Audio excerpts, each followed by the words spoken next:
Pai, que foi liberada, Deus, neste altar. Mas, Pai, agora nós queremos pedir mais uma vez, Senhor, pela tua infinita misericórdia. Toma a vida do teu servo, Senhor pastor Val, em tuas mãos.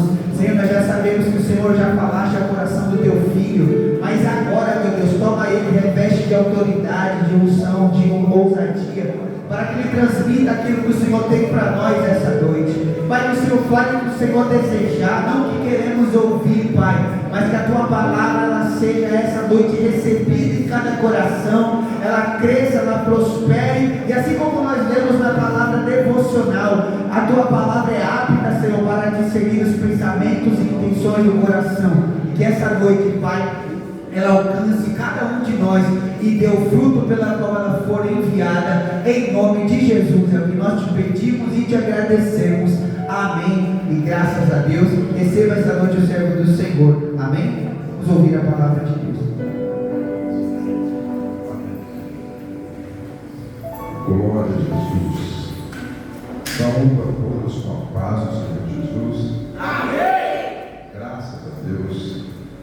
Mais um dia de pé, com saúde, respirando sem ajuda mecânica alguma, sobre os nossos pés. Deus seja louvado por isso. Glórias ao nosso Deus. Eu digo sempre isso todas as vezes que eu tenho oportunidade, irmãos, porque às vezes o anseio por aquelas bênçãos que ainda não chegaram acabam sufocando em nós a gratidão por todas as bênçãos que já temos. É tão comum nós respirarmos, a gente dorme, está respirando, agora é tão comum, mas é uma dádiva que só vamos perceber, só percebem aqueles que para respirar vai precisar de ajuda mecânica. Aí ele vai dar valor e dizer: olha, era bem tão precioso que eu tinha. Mas que nós devemos ser gratos, irmãos.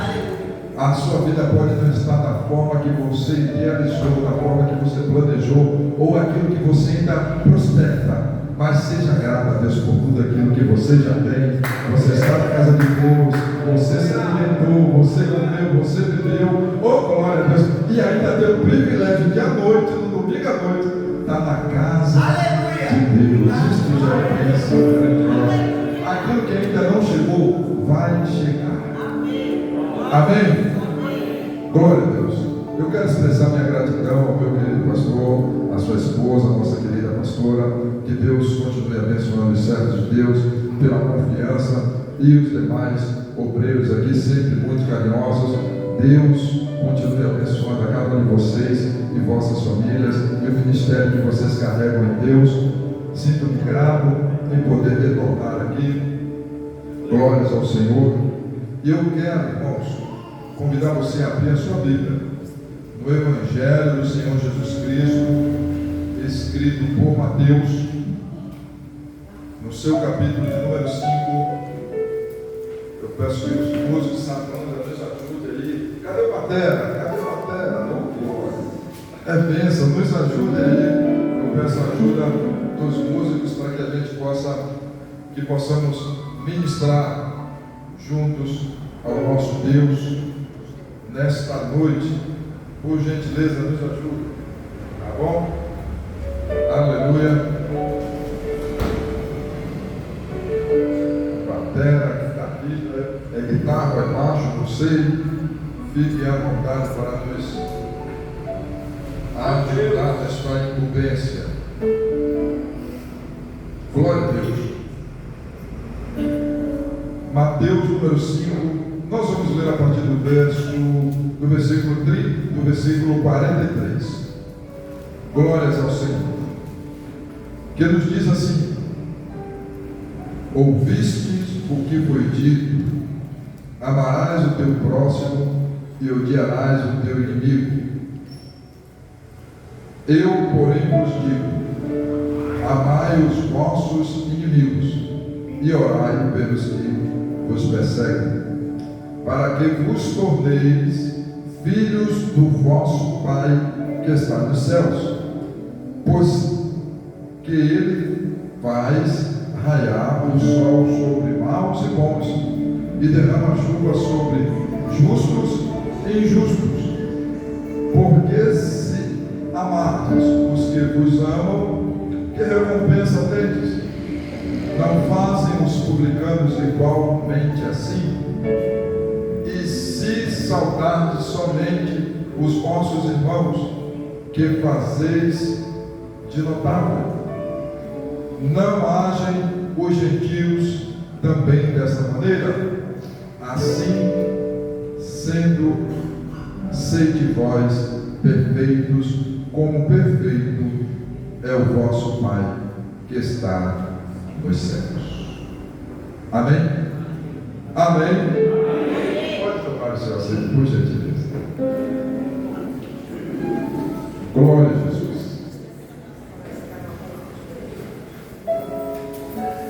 Meus queridos e amados irmãos e irmãs, igreja de Deus em Cristo, nós estamos diante de um texto que ele não é muito pregado, porque é um texto que não é bastante bom. Ele é conhecido, mas ele não é muito pregado. Não se fala tanto dele.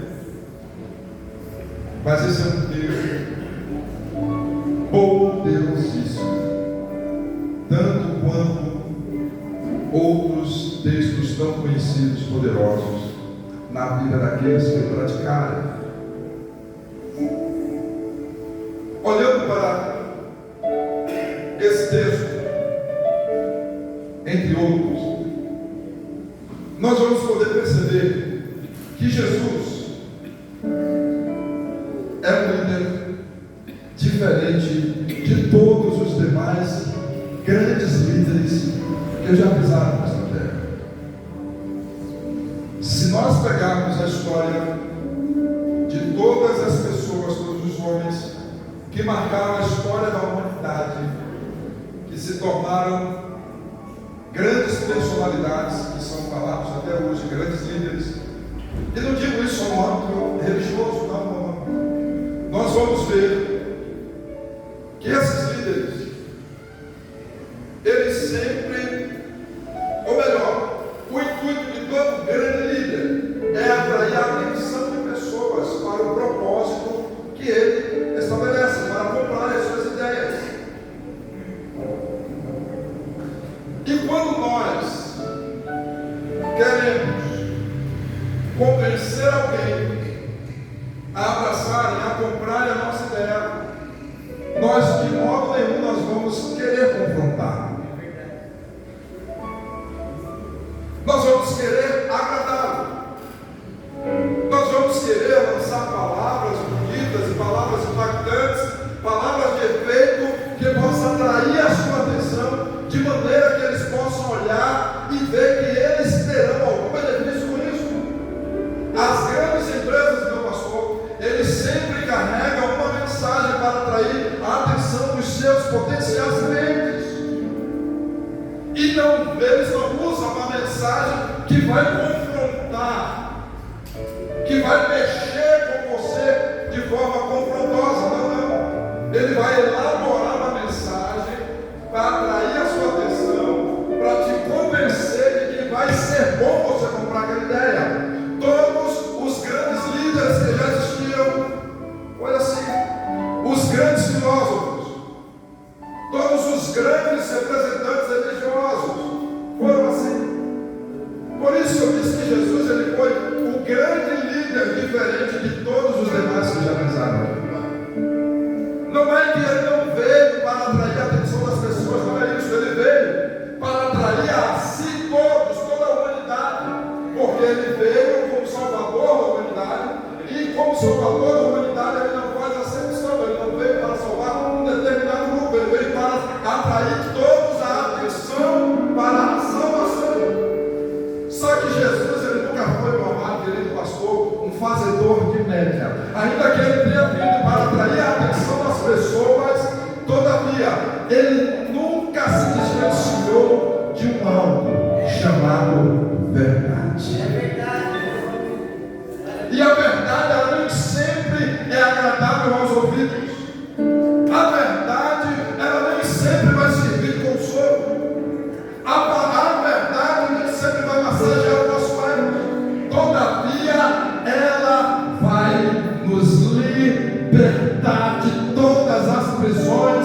cadeias que me cercam. Aleluia! Ele mesmo já disse que Ele é o caminho, Ele é a verdade e Ele é a vida. Oh, glórias ao Senhor! E a verdade liberta. Aleluia! E nesse texto o Senhor Jesus ele está falando de amar. E ele deixa claro em suas palavras que amar não é algo com o qual nós estamos acostumados a ouvir. Amar não se trata de uma coisa apenas abstrata, ainda que o sentimento seja abstrato. Todavia, o amor ele é expresso, o amor ele tem cheiro, o amor ele tem prática, o amor ele é notório, ele é visível, ele se torna palpável. O amor não é aquilo que muitas pessoas imaginam, não é aquilo que os filmes românticos do cinema expressam de uma forma bem romantizada, não é aquilo que nós aprendemos nas novelas. Graças a Deus somos libertos disso. Aleluia! Amar não é aquela coisa que está lá, aquela ideia que transparece nos contos de fada. Amar é uma escolha. Amar é posicionamento. Aleluia! E nós vamos aprender um pouco mais. Nós iremos sair daqui nesta noite. Eu espero em Deus graça para isso, para que nós possamos sair daqui nesta noite. Depois desta palavra, nós possamos sair daqui solidificado um pouco mais a respeito do verdadeiro amor. Aleluia! E nesta noite, irmãos, não dá tempo de tratarmos sobre tudo aquilo que diz respeito ao amor, mas aquilo que Deus colocou no meu coração nesta noite é para tratar sobre uma das características do amor, que é o perdão. Porque é impossível nós dizermos que amamos, meu querido pastor, se nós não perdoamos. A maior, observe, acompanhe nesse meu pensamento. Qual foi a maior demonstração de amor que a humanidade já experimentou?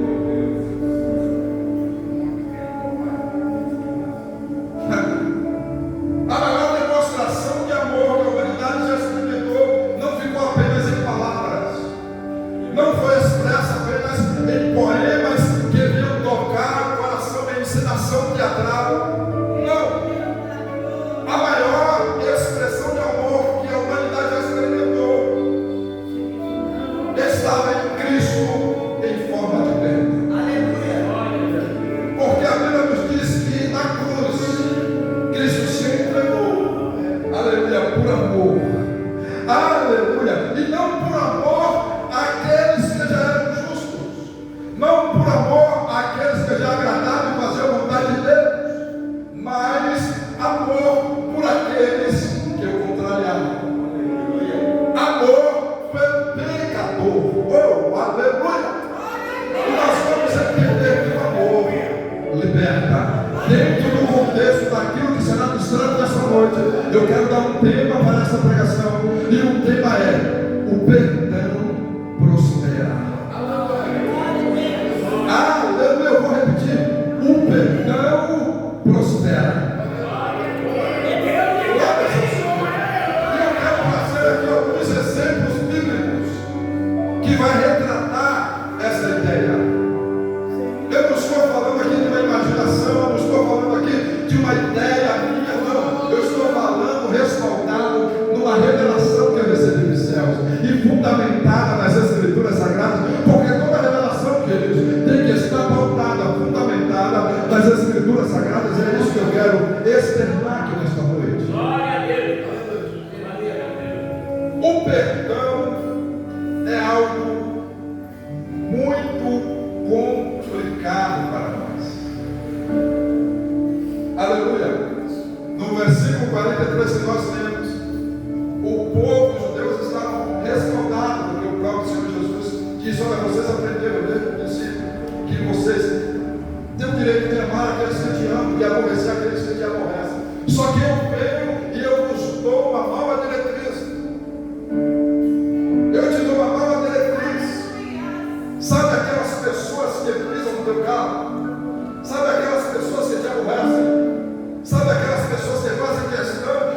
seja notório que não te ama. Aquelas pessoas que te fizeram mal, aquelas pessoas que não estão nem aí para o teu bem-estar, sabe dessas pessoas? Eu quero que vocês olhem para eles. Quando vocês se lembrarem deles, vocês se lembrem com um sentimento de amor. E não significa que ao lembrarmos disso será fácil. Não significa que é fácil. Mas se o Senhor Jesus nos deu essa incumbência, significa que é possível. E não adianta nós ficarmos resguardados, tentarmos nos resguardar daquilo que nós jogamos para Deus. Deus sabe que nós somos pecadores. Amar mesmo só Deus, amor verdadeiro só Deus. Ei, você é filho de Deus, você foi chamado para ser filho e filha de Deus. E filho e filha está atrelado à herança.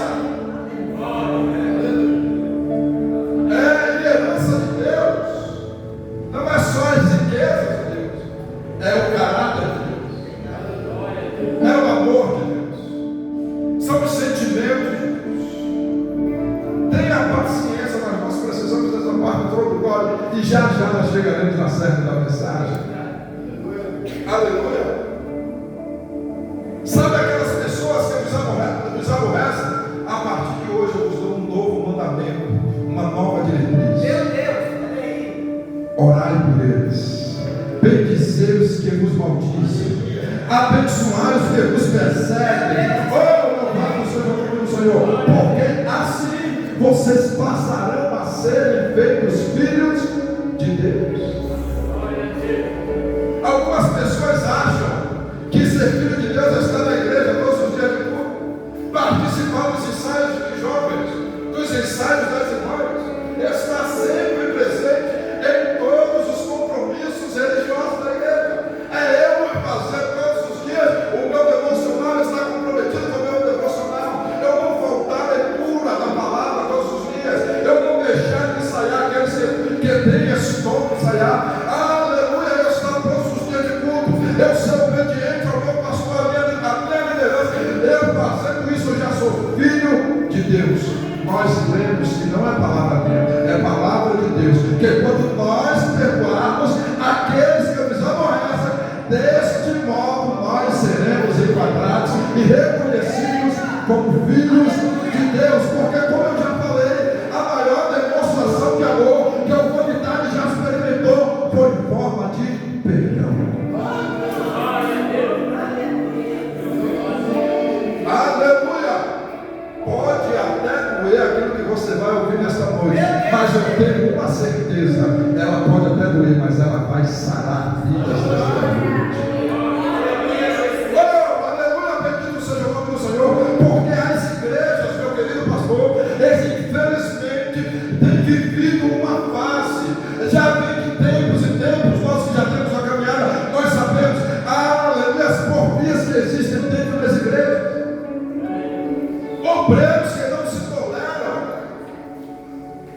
irmãos que dizem que comungam da mesma fé, que dizem que comem do mesmo pão da Santa Ceia, dizendo que é o mesmo corpo, que comem do mesmo cálice, simbolizando o mesmo sangue, e pessoas que não conseguem estar convivendo no mesmo ambiente,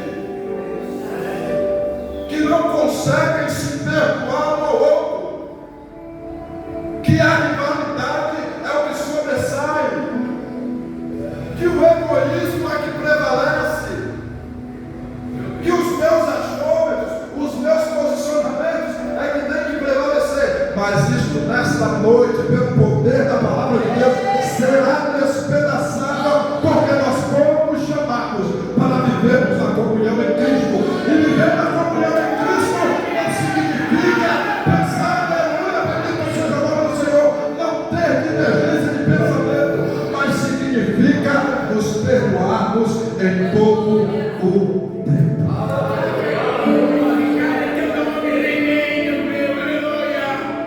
Dias atrás eu fui convidado para uma entrevista numa rádio, e o entrevistador me fez uma pergunta: pastor, o que o senhor acha que é mais difícil para um pastor numa igreja? Eu respondi sem sombra de dúvidas: lidar com pessoas é o mais difícil. Porque na igreja tem pessoas com culturas diferentes, tradições familiares diferentes, e isso influencia a educação diferente. Na igreja tem pessoas com alto nível de cultura, tem outras que não têm nível nenhum de cultura, tem pessoas que são educadas, tem outras que são totalmente ignorantes em todos os sentidos, tem pessoas que são de bons tratos, tem pessoas que é difícil trato, e você pegar tudo isso para converter num propósito de amor na igreja, para o mesmo propósito em Deus. Esta é a grande missão de todo líder. Não é fácil e se torna impossível se não existir a prática do perdão.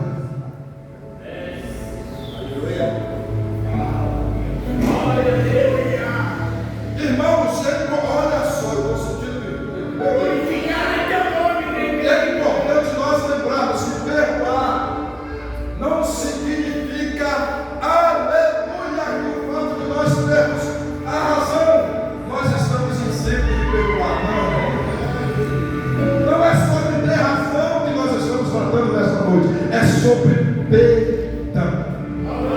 Enquanto a prática do perdão encontra espaço em nossa vida, nós deixamos de lado o querer ter razão.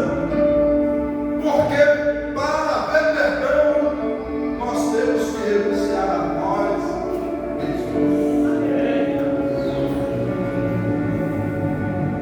Aleluia. Não significa que é olhar para a pessoa e não lembrar do que ela te fez. Significa que você vai lembrar, mas mesmo assim você vai escolher perdoar, porque você é filho e filha de Deus.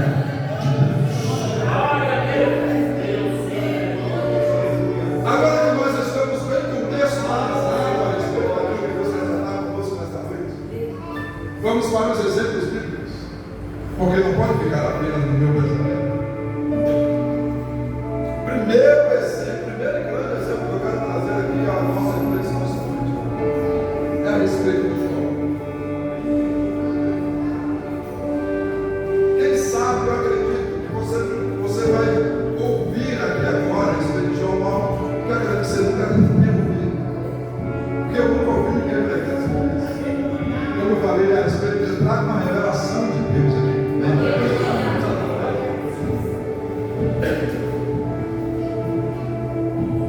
Já é cultural no meu evangelho falar a respeito de João Pedro. Cuidado com o seu celular, não cair para lá. Eu trabalho com isso, qualquer coisa deixa o carro com o celular. Aleluia. É muito comum no nosso meio, no estranho eu vou ficar olhando para lá e olhando para cá, porque eu pode atrair a atenção de todos para que Deus esteja envolvido. Que João foi abençoado quando orava pelos seus amigos. Na verdade, Deus virou o cativeiro dele. Alguns dizem que mudou. Mudar essa cidade, eu vou colocar mudou. Deus virou o cativeiro de João. Tirou ele. Aí, é uma verdade isso. Quando ele orou pelos seus amigos, Deus mudou o quadro da sua história. Mas não é simplesmente assim como dizem. Eu meditando a respeito disso, e me veio aquela revelação da palavra, aquela revelação que enche a nossa alma, que é a mente do autor colocando a nossa mente aqui o que ele quer dizer. Na Bíblia não existe nada aleatório que ele quer mostrar. A sequência de todos os acontecimentos em cada história da Bíblia não é aleatório, porque o autor da Bíblia, ele tem critérios. Aleluia. Ele é o Senhor de tudo, ele tem uma mensagem ali nas Escrituras, e a sequência traz essa mensagem. Não é em vão que o cativeiro de Jó, a foi mudada, virada, quando ele orou pelos seus amigos. Só que aqui tem um mistério. Amigos de Jó que se comportaram como inimigos. Eu nem falava a respeito dos amigos de Jó, a respeito de for e falar para Jó e coisa. Irmãos, nós seres humanos, porque Jó era ser humano igual eu e você, tá? Ele era homem, não é porque Deus deu o testemunho dele que ele era um super-homem, ele tinha auréola, não, ele era dotado das mesmas paixões, os mesmos sentimentos, as mesmas tentações, só que ele escolhia se afastar do mal. Ele escolhia amar a Deus. E os amigos, observe, nós, na qualidade de seres humanos, nós temos uma grande dificuldade, querida pastora, em sermos chamados a atenção quando estamos errados. Os pastores, os líderes sabem disso. O ser humano, ele tem uma grande dificuldade em aceitar a correção, mesmo que ele esteja errado. Imagina o sentimento que passa no coração do homem quando ele é apontado culpa. Ele é imputado culpa, ele sendo inocente. Quando eu parei para pensar nisso, eu pude entender o tipo de sentimento que permeou o coração, a mente, a alma de Jó diante dos seus amigos. E me veio uma revelação e eu fui ver na palavra, buscar a palavra e comprova isso nas palavras de Jó em resposta. Depois você lê lá, que não vai dar tempo para ele falar de em resposta às acusações dos amigos de Jó em relação a ele deixa claro que aquilo feriu a sua alma, de que aquilo lhe machucou, de que os seus amigos não foram honestos com ele. Imagine, você se coloca no lugar de Jó, quando você está vivendo uma prova, uma situação difícil, um momento de dor, de angústia, que não chega nem a terço da verdade do que Jó padeceu, e você encontra o seu amigo, automaticamente o pensamento, o seu amigo que quer com você, no momento de dificuldade, no mínimo você pensa, no mínimo eu vou ter, pelo menos eu vou ter um ombro amigo para chorar. E abrir os ouvidos para ouvir, para eu desabafar. E ainda que ele não disponibilize os recursos para suprir a minha necessidade, todavia eu receberei uma palavra de conforto, uma palavra de sentir, uma palavra que me encha de fé ainda mais e me faça permanecer firme no propósito que estou vivendo em Deus. Isso é o mínimo que se espera de um amigo no momento da dor.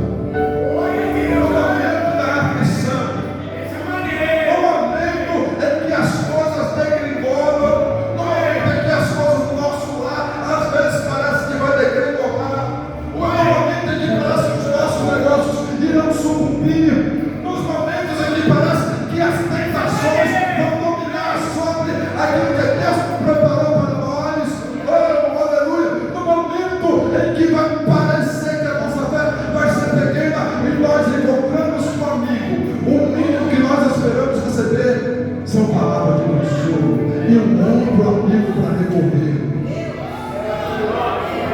Mas não foi isso que aconteceu com Jó. Se coloque no lugar de Jó. Eu te convido a você agora ir além, se colocar no lugar de Jó. Porque eu vou antecipar, sabe, pastor, as palavras, o que ele estava dizendo com aquelas palavras para Jó? Jó, vai ler lá depois que você vai ler. É bem isso.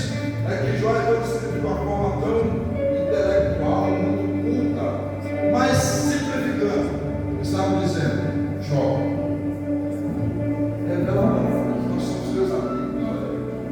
É impossível um homem que se diz justo passar o que você está passando. É impossível um homem santo passar e enfrentar essa dificuldade. Jó, não tem como, Jó, você ter algum texto.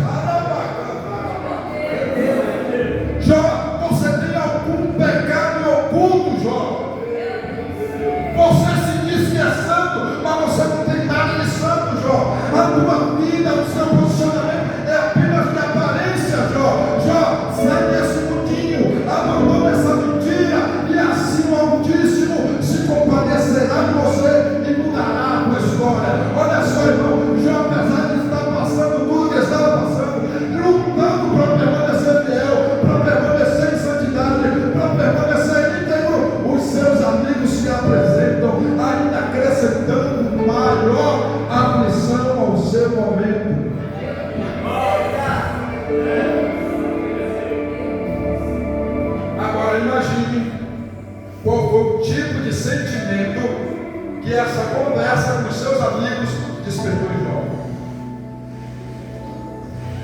Como que você ficaria? Qual seria a sua visão em relação a esses amigos?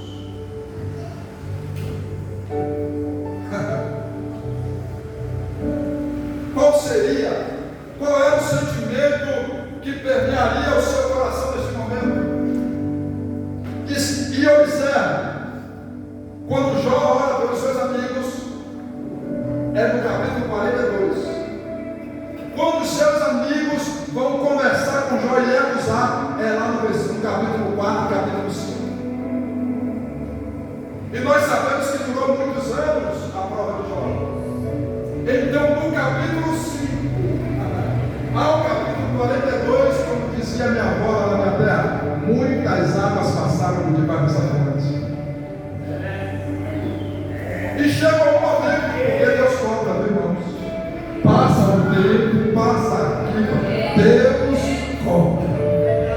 Aqueles que se levantam contra o servo de Deus, contra o ungido de Deus, cuidado, querido, cuidado com aquilo que você fala contra um homem, uma mulher de Deus. Se você for pegar lá as palavras que os amigos de Jó falaram, todas verdades, pode levar, é tudo verdade, só que eram verdades sendo ditas para o homem errado, porque Jó não era qualquer um, Jó era um servo de Deus, o céu dava testemunho de Jó. Cuidado com aquilo que você fala contra um homem, uma mulher de Deus. E aí chegou o momento que Deus resolveu para virar o cativeiro. Deus não poderia simplesmente colocar o coração de todas as pessoas e levar coisas para ele levar.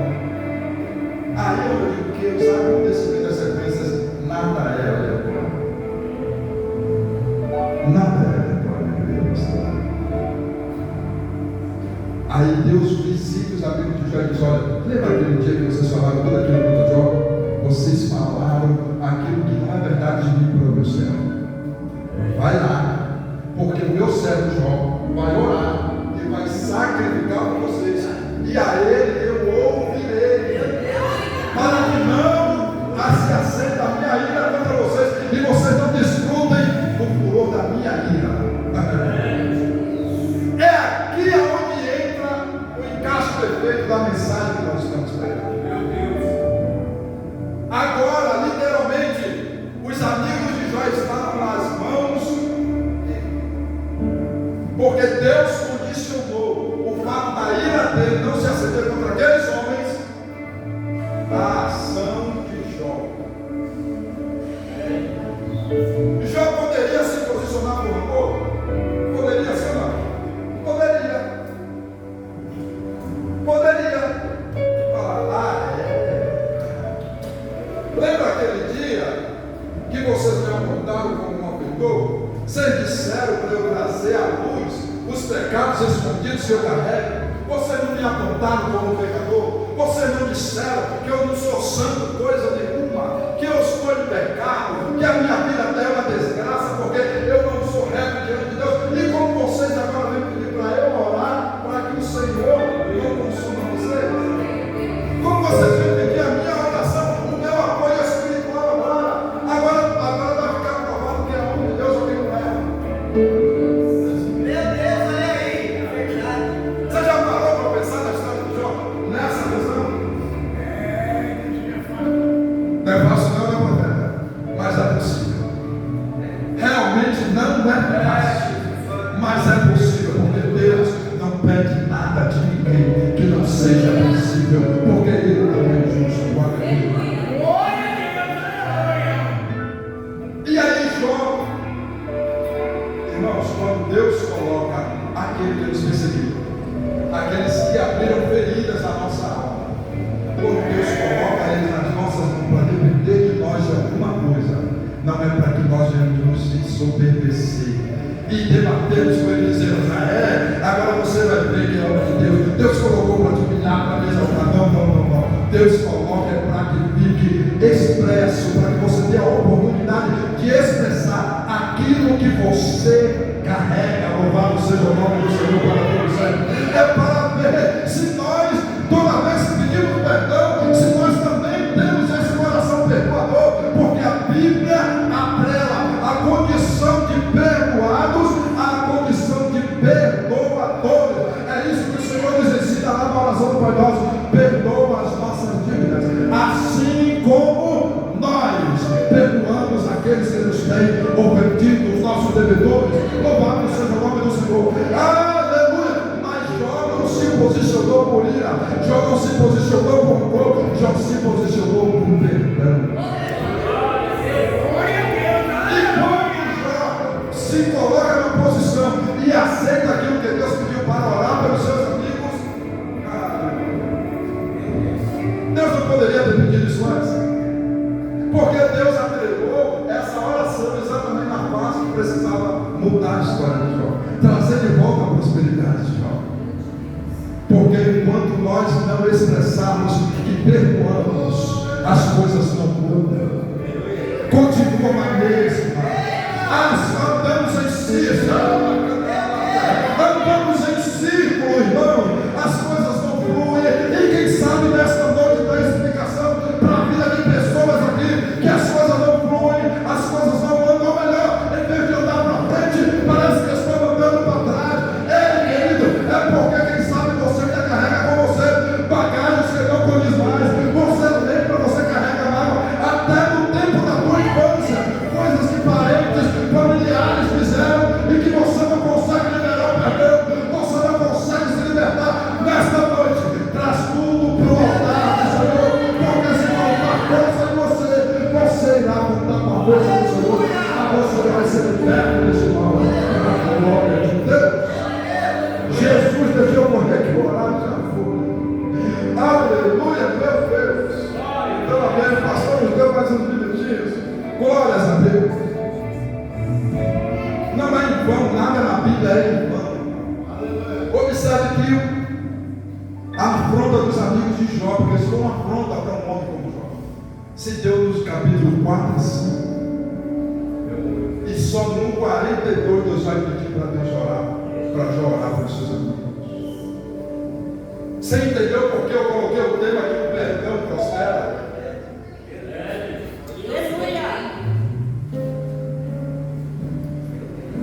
E às vezes nós queremos prosperar. A nossa alma anseia pela prosperidade. E Deus tem, meu querido, para nós. Só que o reino dos céus, irmãos, não é um algo aleatório. Não é do nada. Não. Os acontecimentos do céu estão atrelados aos nossos posicionamentos. Entenda isso. Não é o fato de você viver decretando que as portas vão se abrir, que as coisas vão acontecer, que vão acontecer. Não é. Vai acontecer. Nós temos essa fé, carregados essa certeza, mas essa certeza, a nossa fala, tem que estar atrelado a um comportamento condizente. Nós precisamos estar enquadrados dentro da palavra de Deus. A palavra de Deus é a verdadeira receita para o sucesso. O sucesso não está atrelado a palavras bonitas, o sucesso está atrelado à palavra de Deus. E a palavra de Deus confronta, a palavra de Deus às vezes ouvimos e é dura aos nossos corações, mas quando nós decidimos praticá-la, aleluia, as chaves são viradas. Os cativeiros da nossa vida são virados e a nossa história passa a ser escrita de uma nova perspectiva. Aleluia! Tem muito ainda para falar sobre Jó, mas vamos para outro exemplo, já que o pastor nos deu mais alguns minutinhos, até meia-noite a gente encerra, tudo bem? Amém? Eita! Isso é crente, hein? Aleluia! Então deixa eu tomar mais uma aguinha. Glória a Deus, aleluia! Glorificar é teu nome, Senhor. Por que não falarmos do exemplo clássico dos filhos das coisas? De Davi e Saul. Mais um exemplo para que você entenda, que fique impresso no seu espírito, na sua alma nesta noite, a necessidade de nós nos desvencilharmos de toda a mágoa, todo mundo. Todos nós já sabemos que todos nós, a respeito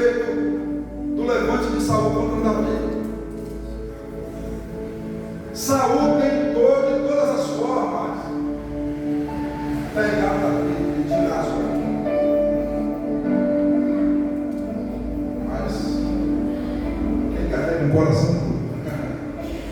Quem carrega com o coração duro, que é a maior característica de filho de Deus. Observe, o Senhor não agregou.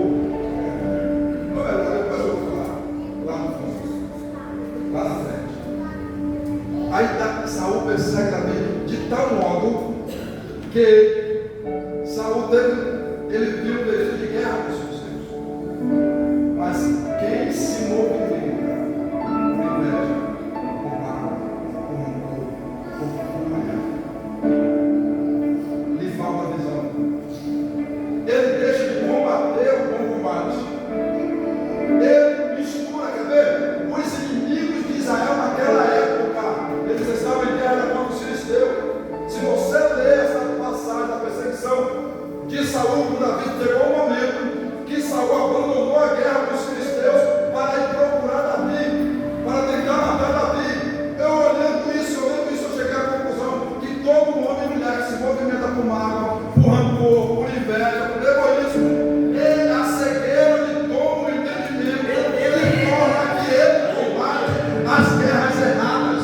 Ele inventa combate onde não tem, ele inventa adversário onde não tem, e deixa de lado os seus reais adversários. Foi assim que Saul fez, motivado pela inveja, motivado por sentimentos ruins, sentimentos negros no seu coração, fez com que ele perdesse a visão de quem realmente era o seu adversário, as guerras que ele realmente precisava lutar, e ele foi procurar a guerra. Em vez de estar aplicado na verdadeira guerra contra os filisteus, ele investiu todo o seu tempo, a sua energia em procurar um homem que o amava.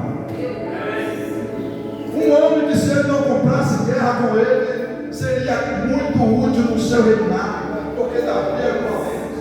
Outros reis quiseram fazer aliança com Davi para trazer Davi para o seu reinado, e Davi não quis, porque ele sabia o propósito que ele carregava. Já o seu rei, movido por sentimentos negros, não reconhecia, olhava para Davi com a real intenção do coração de Davi, porque o coração de Davi era puro, ele enxergava com pureza. Só que o coração daquele que é rancoroso, ele não consegue enxergar a bondade. E aí, determinado dia, está lá Saul. E aí, está dormindo, todo vulnerável, e chega Davi. Davi poderia muito bem pensar: ele é um rei rejeitado, eu sou o escolhido. Ele quer me matar. Olha só como ele está vulnerável. Agora Deus colocou ele nas minhas mãos. Alguns de nós, ele ia dizer, ele até pensava em estar no mundo e dizer: eita, é Deus. Foi Deus que colocou ele nas minhas mãos para provar para ele que eu sou mais crente. Que eu sou mais crente do que ele.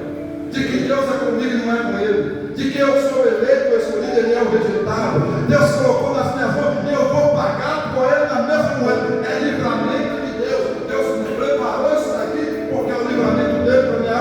Vai acabar minha perseguição hoje. Hoje Saul vai me pagar todas as perseguições e sofrimentos, pois Saul tem me tirado, tem me feito fugir, está há muito tempo distante da minha família, distante dos meus amigos, distante das pessoas que amo. Ele agora vai pôr um fim nisso. É Deus que me deu nas minhas mãos. Realmente foi Deus que colocou aquela situação na vida de Davi. Mas não era para Davi se vingar. Entenda isso. A ira e a vingança pertencem ao Senhor. Se Deus colocar o teu inimigo em vulnerabilidade diante de você, precisando de pão, dê pão. Chama bacana na massa. Precisando de água, dê água. Precisando de uma palavra amiga, dê uma palavra amiga. Precisando de um direcionamento, dê um bom direcionamento. Oh, louvado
Foi Jó tendo que provar algo muito espiritual que ele era essencial. De que ele era temente a Deus, que ele era realmente o filho de Deus. Então essas coisas acontecem para que nós vamos provar para os céus, para quem importa, de que o nosso coração, ainda que nos persiga o nosso coração é morada de Deus. Esse Deus mora perdoe mesmo, não importa se vão dizer que você é um bobão, é uma bobona, que ele não merece o perdão, que ela não merece o perdão. Ei, não ligue para essas palavras não, ou quando te falarem isso, se lembre que o ensinamento do teu Senhor é perdoa. Ele não merece, ele diferente matou, mas perdoa. Ele não vale nada, ela não presta, mas perdoa, porque um dia nós já estivemos nessa posição. Nós não éramos nada, não merecíamos, mas olha onde nós estamos. Nós estamos na casa de Deus porque Ele nos perdoa. Aleluia! Meu Deus! Aleluia! Por que não também lembrarmos de José? Por que não lembrarmos de José? Eu costumo dizer que a explicação da prosperidade de José, de que tudo que José colocava as mãos fluía, está lá no reencontro com os seus irmãos. Está lá no reencontro com os seus irmãos. Imagina, eu não vou entrar na história de José, porque você já sabe que dessa vez de coração tirado. Vamos ao que interessa. Imagine que você se coloca no lugar de José. O jovem que era o paparicadinho da sua casa. Era o que vivia a posição mais confortável dentro da sua casa. O mais protegido. O mais amparado, o mais amado. De uma hora para outra, passa a ser escravo. Eu falei aqui sobre escravo, a primeira vez que eu tive aqui. Escravo não tem domínio sobre ela. Imagina. Vou parafrasear para os nossos dias. O jovem que chegava e dizia: papai, hoje eu quero comer um guisado com tempero assado. Papai, aquela cabra, aquele cordeiro, aquele irmão lá, ele está de Souza, eu estou olhando para ele, estou com vontade de fazer ele pensar, aquele papai vai ir ali. Papai, eu estou precisando de uma roupa nova, vamos ao shopping, papai. Estou precisando de um calçado novo, papai, vamos ao shopping. Eu preciso de um relógio novo, vamos trazer mais ainda mais profundo, uma coisa nova. Eu preciso do iPhone 17. Meu Deus. Estou trazendo para o nosso dia para que você entenda a intensidade do que passou José. De uma hora para outra, tudo isso desmorona. José passa do filho paparicado que ele tinha, que tinha tudo do pai, para ser escravo, maltratar, humilhar. Agora ele já não tinha mais vontade, ele já não escolhia mais o que ele comia, ele não tinha o seu pai ali para lhe dar suporte. Aleluia. José agora estava comendo e vestindo trapilhos, porque escravo era assim que era tratado. Comia qualquer comida, qualquer gororoba junto com os demais. Agora José já não tinha mais o que calçar, porque escravo não tinha calçados, andava descalço. As vestes que eram lavadas com todo cuidado, com amaciante, com sabão de cozinha todo cheiroso, agora já não existe mais. José acorda e dorme por dias com a mesma veste, molhada de suor, suja do labuto do trabalho. José já não tinha mais desodorante para todo final do dia daquela conferência. José agora ele era escravo, o seu mundo havia desmoronado. E tudo isso por culpa de quem? Dos seus irmãos. Tudo isso por culpa dos seus irmãos. E chegou o momento, Deus está libertando vidas aqui nessa Louvado seja o Senhor.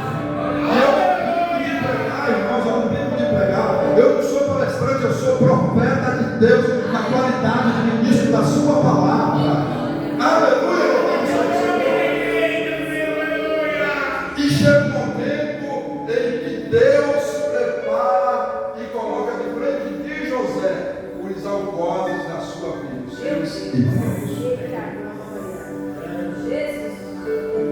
E mais uma vez, mais um personagem de um grande homem na Bíblia, que está diante dos seus algozes, necessitando dele. E o que José faz?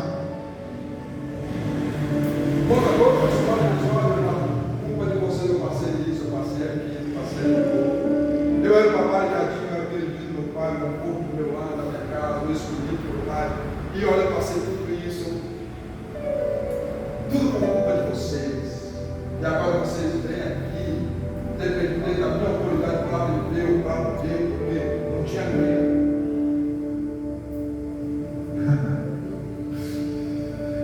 Só que José era um homem próspero. Oh, glória a Deus. José era um homem próspero. Aleluia, é impossível. Aleluia, louvado seja o Senhor. Era impossível José se posicionar assim, porque José tinha um coração puro diante de Deus. José não se posicionou pela mágoa. José não se posicionou pelo rancor. José não se posicionou pelo sofrimento. Ei, querido, louvado seja o Senhor. José se posicionou por amor. E quem ama, perdoa. José liberou perdão na vida dos seus irmãos, de tal modo que eles foram comprar um tanto de semente e eles receberam muito mais do que aquilo que eles compraram.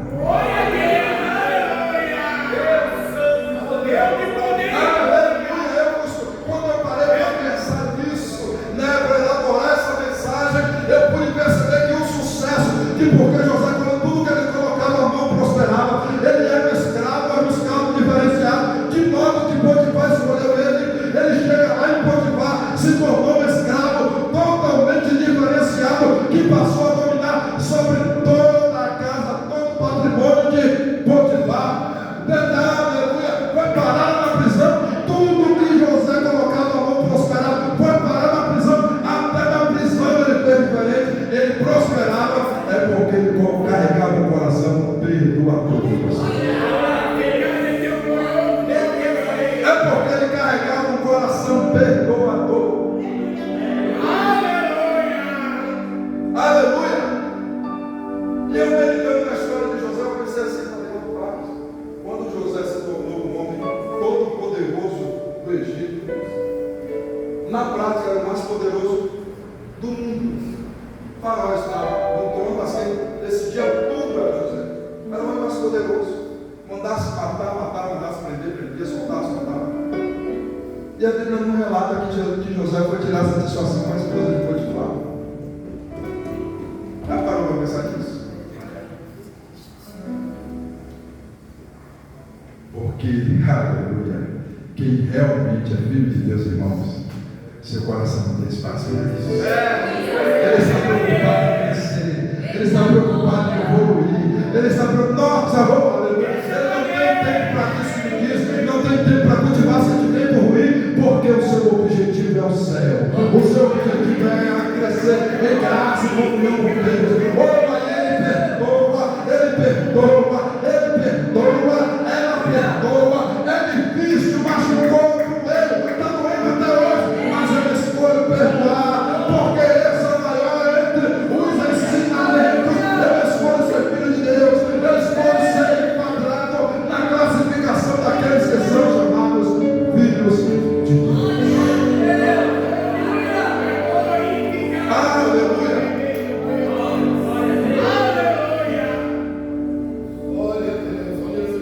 A história de Jonas também tem um episódio que mostra as ideias. O fato de Deus escolher Jonas e insistir em Jonas não é porque Deus não quer capacitar um pouco da paisagem dele. Não. É porque tão certo como pessoas indivíduos precisavam se arrepender, Jonas precisava aprender a perdoar. Quais foram as palavras de Jonas? Eu vou falar rapidamente para nós irmos para o encerramento. Quais foram as palavras de Jonas quando ele pregou e os indivíduos se arrependeram?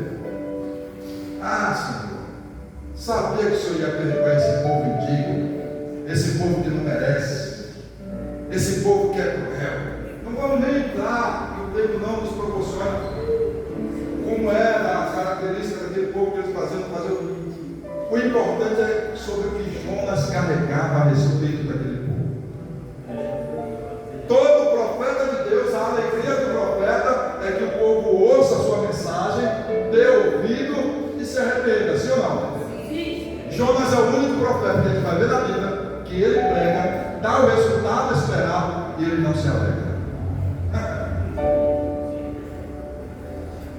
O único que reclama que o povo ouviu a sua mensagem e praticou a sua mensagem. Sabe por quê? Porque ele carregava rancor. Alguns historiadores dizem até que parte da família de Jonas foi barbaramente assassinado, porque aquele povo tinha uma prática terrível. E Jonas cultivava a mágoa daquele povo. É por isso que Deus foi lá buscar ele lá em Tarsis.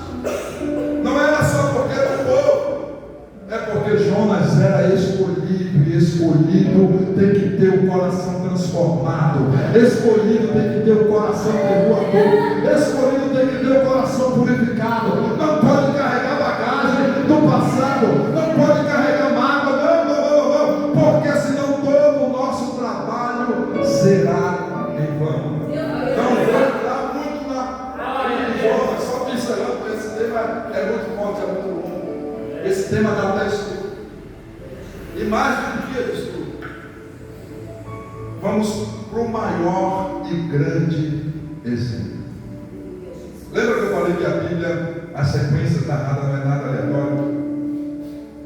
Qual o maior e grande exemplo de perdão que já pisou nessa terra? Jesus.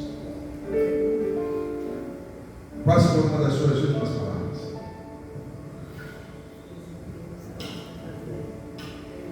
Pai,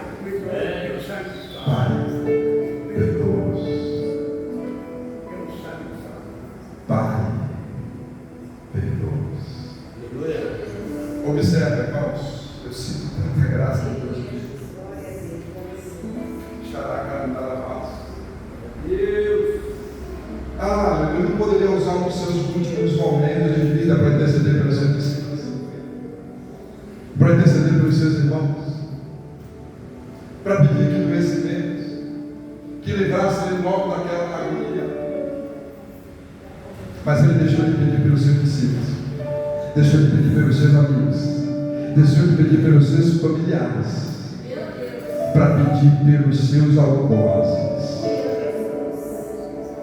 por aqueles que ele proporcionou o maior sofrimento tão terrível que quando ele sentiu que estava chegando, ele chorou lágrima de sangue, aleluia, suou sangue. E a ciência hoje pode explicar que isso, o ser humano, é quando o ser humano atinge o mais alto nível de angústia, de aflição, começa a suar sangue, a chorar lágrimas de sangue. Há um momento que esperava, ele era tão grande ali na cruz que antes de acontecer, ele já se afligiu todo, ficou angustiado para trás. E quando aquele momento chegou, quando aqueles homens, aleluia, lhe trouxeram todo aquele sofrimento, lhe trouxeram toda a lavandura e cantarabata, lhe ocasionaram toda aquela sofrimento intenso.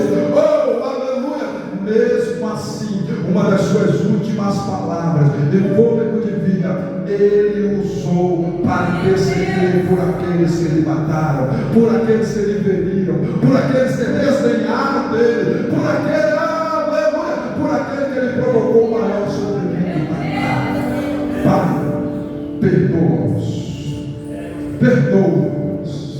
porque eles não sabem o que fazem. Eu sei o propósito que eu estou cumprindo aqui, mas eles não sabem o que estão fazendo. Oh, meu querido, nós precisamos olhar com esse olhar, pastor, para as pessoas. Oh, seja o Senhor, aqueles que nos sabem. Não estou falando que quando nos ferem é algo legal, é algo que a gente vai se alegrar, que não vai machucar, não vai entristecer. Vai sim, querido, mas isso não pode ditar as regras do nosso posicionamento, ainda que nos façam passar por momentos de dores, ainda que nos firam, nós precisamos escolher perdoar, olhar para eles com olhar de amor, interceder por eles e dizer: Pai, perdoa eles estão cegos espiritualmente, porque realmente é assim, irmão. Aqueles que estão em Cristo estão na luz.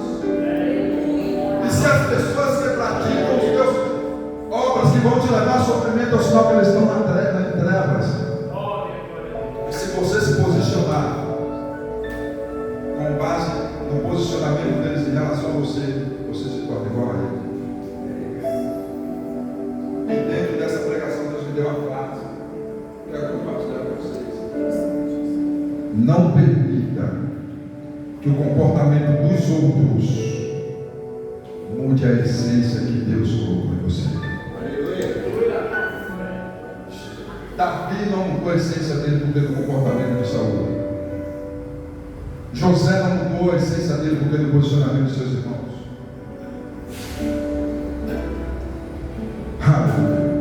Jesus não mudou a sua essência porque do comportamento dos seus algozes. Mesmo na cruz, ele ainda salvou. Mesmo na cruz, ele ainda perdoou. E detalhe, Jesus estava prestes a entrar para a sua glória. E antes de entrar para a glória, ele liberou perdão.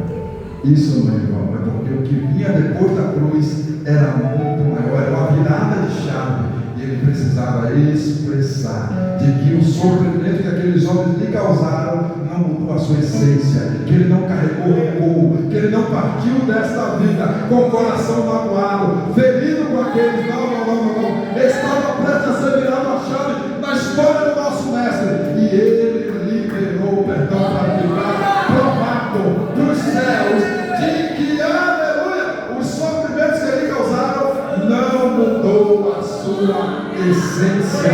E todos aqueles que estão dispostos a não mudar a sua essência, porque no comportamento dos outros dão glória a Jesus e aplaudem os céus para a glória do nosso Deus.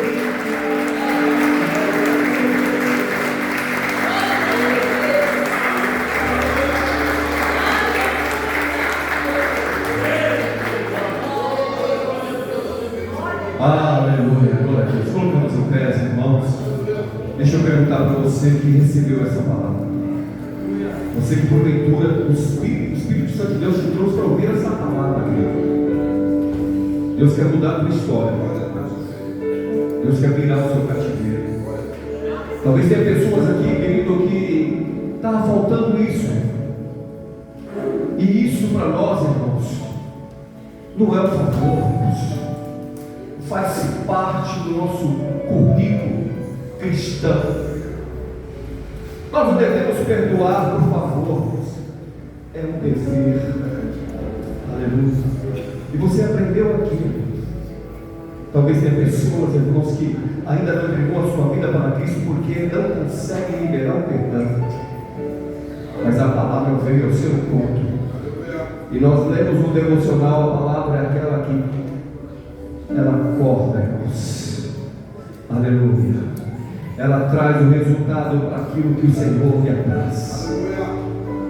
Cadê aquela pessoa que vai entregar sua vida para Cristo nessa noite? Porque ouviu essa palavra e essa palavra falou fortemente ao teu coração.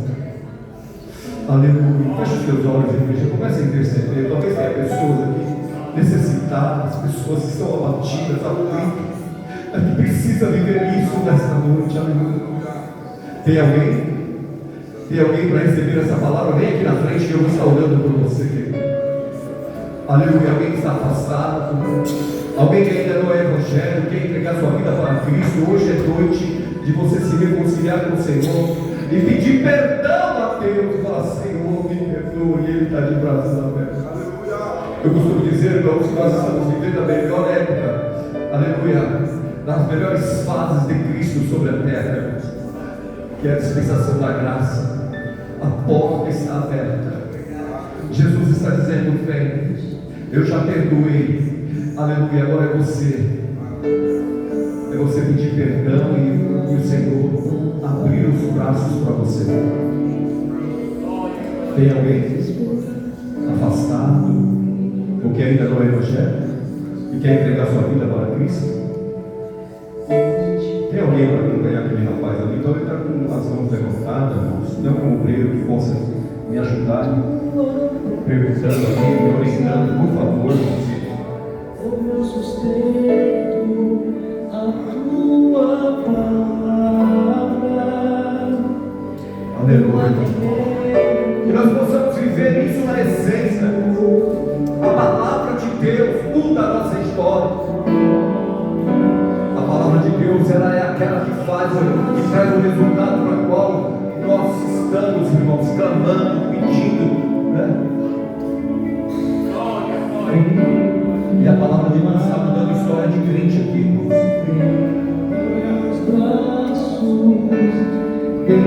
Eu acho lindo um seio familiar, aleluia. Nós temos pessoas que não se conversam, que não se falam, no seio familiar, no seio, dentro de uma congregação, pessoas que não se falam, pessoas que não se ligam. Mas Jesus veio com a tua palavra, dizendo para você: faz a diferença, faz a diferença, seja diferente, e eu estou contigo, eu vou mudar a tua história. Quem está entendendo essa palavra, irmãos? Aleluia.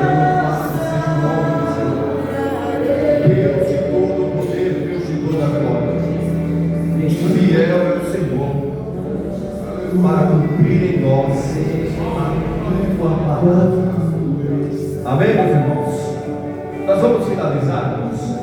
Nós queremos finalizar aqui agradecendo a Deus.